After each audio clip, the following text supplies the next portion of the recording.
Petit exercice un peu compliqué pour un auteur, en tout cas pour moi, la vidéo. Enfin bon, on va essayer de faire ça succinctement et de manière assez professionnelle. Prémisse de la chute, donc, qui a l'honneur d'être en lice pour le prix 813, et le deuxième opus d'une trilogie qui égrène les 30 dernières années, si on peut dire, du début des années 90 jusqu'à 2015, aux attentats de 2015, au Bataclan et à Charlie Hebdo, et qui essaye de faire ressortir les zones d'ombre, si on peut dire, du terrorisme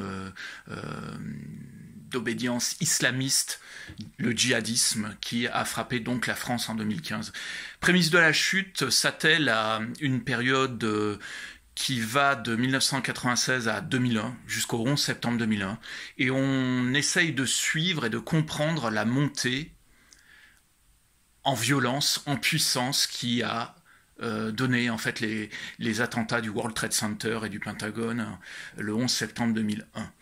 Évidemment, c'est un roman. Évidemment, il y a des personnages fictifs. Néanmoins, je me suis beaucoup documenté. C'est une période qui m'a intéressé, qui m'a questionné, et j'essaye, j'allais dire, d'apporter des réponses. En tout cas, de questionner cette histoire récente. Voilà.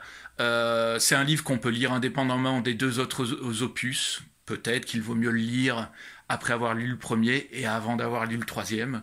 En tout cas, c'est un bouquin qui fait partie d'une trilogie qui m'a beaucoup tenu à cœur et dont je suis assez fier d'avoir mis le mot fin après sans doute 1 millier de pages.